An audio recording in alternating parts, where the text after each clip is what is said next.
Hi there. I think it was Melissa who asked about getting everything in a 30 to 35 liter pack. And here's a bunch of gear, and my bag is under there, and I'm going to put it all in there. The two places everyone in this group says people overpack, which is true, are food and clothes. I have a bear can, but if you don't, you can just use like any protein container or container with a lid. And you just need like your dinners, something for lunch, and a quick breakfast, maybe a snack if you're gonna go all the way down. And don't forget to take baggies so you can keep all your trash in one place. You wanna have a swimsuit you can hike in, maybe two, if you know you're gonna be in the water a lot, like in May or June. Puffy vest if you're there in the fall or early spring. Quick pullover. I like to sleep in socks. I'm definitely not gonna hike in socks, but that's a personal preference. I do like to have a clean t-shirt, so there are 3 shirts and 1 tank, and I'm just gonna wear the same thing out that I wore down. I have the tent there, and then you can see the hammock next to it, and that's why so many people opt for hammocks. But the best thing to do is to pull your tent out of that bag. You probably won't need the stakes. You probably will just need the poles in the actual tent. So you don't bring the whole thing, just cut the weight and take it out. Same thing with the sleeping bag. Don't buy a compression sack. Just shove it in there at the end, it'll fit. There's my day pack. I'm gonna take Chacos, my Solomons, and flip-flops. And I've made it all the way to the confluence and out without any blisters. That's my little Jetboil stove.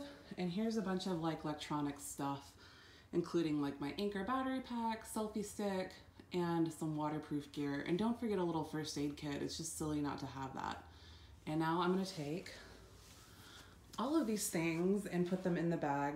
And I'm just a 1 human household, so I'll stop the video and start it over when it's all loaded up.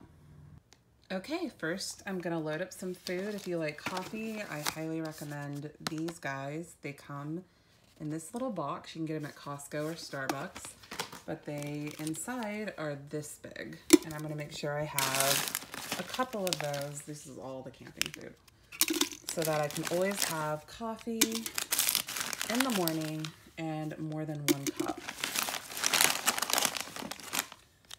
Next, I'm gonna add a fork. I'm gonna eat right out of all of these packages. There's no need to take a cup. I'm gonna have a lighter. It's a backup to my Jetboil, and some hand sanitizer so that I know that my hands are always clean. Next, I already know I'm gonna get a taco at the restaurant while I'm there, so I'm gonna go and just grab 2 dinners and shove those in there. I will want breakfast for 3 mornings and 3 lunches. It's gonna be right here. I'm also gonna add some nuts for lunch. It's clearly a high protein packing situation. I'm gonna add little applesauce. These are gonna be for my Beaver Falls or my Confluence days. I'm gonna take 3 Cliff Bars. And yes, I know it's 4 days, but on day 4, on my day in, I'm just gonna take this beef jerky and the mangoes, and that's probably all I'll eat until dinner. I'm also gonna keep this separate from everything in here so that I can get this really easy on that first day in. Next, I'm gonna add a bunch of little baggies. This way I can take them on day hikes. All of the little trash from all of this food can be rolled up, packed tight into these baggies, and go back in the can. And I'm also gonna make sure I have a big trash bag for going into camp. Because this is just a 1-person bear can, but if you're packing really efficiently and you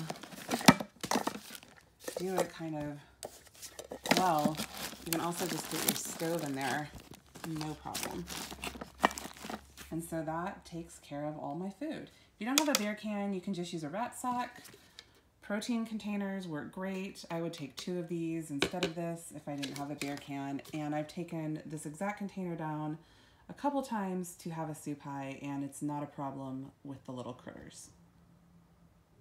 So next I'm going to pack my clothes and personal items, and I'm going to go ahead and put them in a cube because clothes always smash. For my personal items here, I already have sunscreen, soap, deodorant, bug spray, DEET. This is ibuprofen and other medications. I have a backup pair of contacts, toothpaste, and toothbrush, all in this little bag. I'm just gonna put that over here for now, and then I'm gonna roll up all of the clothes.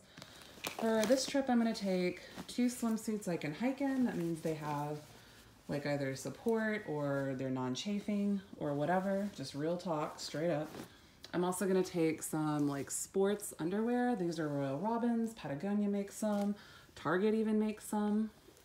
Extra underwear. I am gonna take a pair of socks to sleep in, but I won't be hiking in socks, and I'll show you what shoes I use later.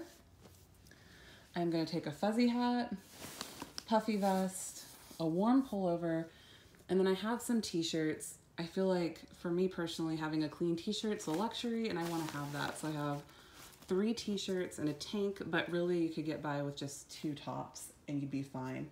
I'm also gonna bring an extra pair of yoga pants or my Nike running shorts, depending on the time of year.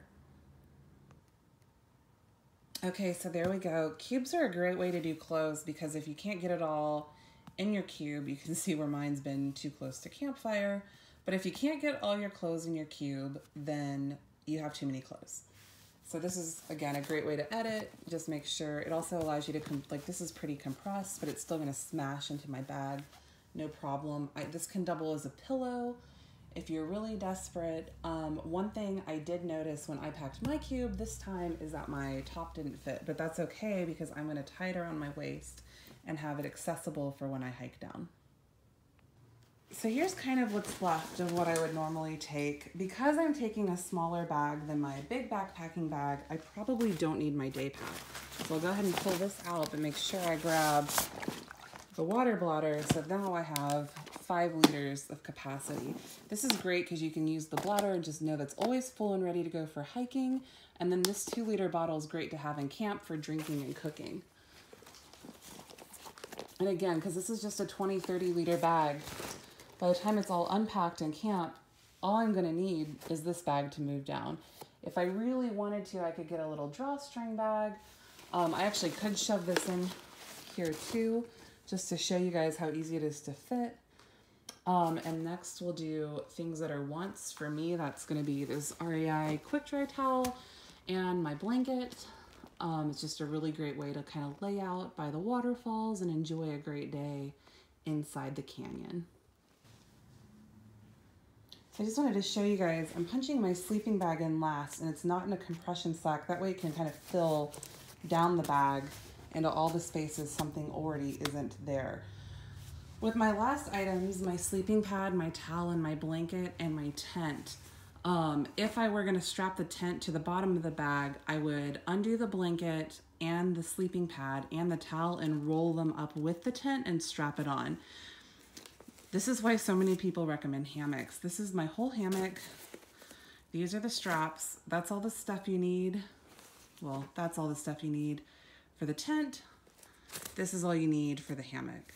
Again, the blanket's a want, but I would probably still shove it in there right behind the sleeping bag, no problem. So just to show you guys where I'm at, this is all the food, the cooking system, all of my clothes, 2 pairs of shoes, my day pack, and my sleeping bag and a hammock. So if I were gonna strap the tent on, I'll show y'all how to roll all that up. Otherwise, what I'm gonna load up next, my personal items up here in the top. So at this point, it's just gonna be chapstick, first aid kit, a headlamp. This is a little solar lantern. These are great for inside a tent or if you're reading at night. Selfie stick and tripod, charger, cable for my phone. This is a Mophie. I have an Anchor somewhere too. The Mophies are a little lighter weight, but they won't charge as long. And then I have my personal toiletry bag. And I'll just shove that in there. The other thing I really like to have anytime I'm with water are dry bags. These are great if you just need one for your phone and your ID. If you're gonna take like a little speaker, or if you're gonna have a little, like your charger in here. I really love these outdoor research envelopes. And then of course you can just buy a little bag too. And these are awesome because you'll just shove it in your day pack, fully loaded, and you'll roll it to keep it water sealed, especially if you're gonna go all the way down to like the confluence. I'd really recommend having a full roll one and not just a cell phone carrier. Okay, so if you take your tent out and then roll it up with anything like a blanket or a sleeping pad, you can just roll it back up and shove it all in this bag.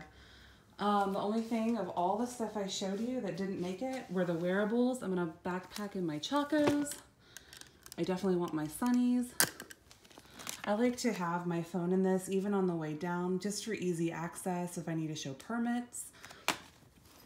My little hoodie, because it gets hot and cold in a canyon. And optional fanny pack, and all the rest fit in this little Diva bag. And this is a Gen 1 Diva. I think it's a 30 liter. They didn't quite make them to 35 until later. But that's all the stuff I had, just like that.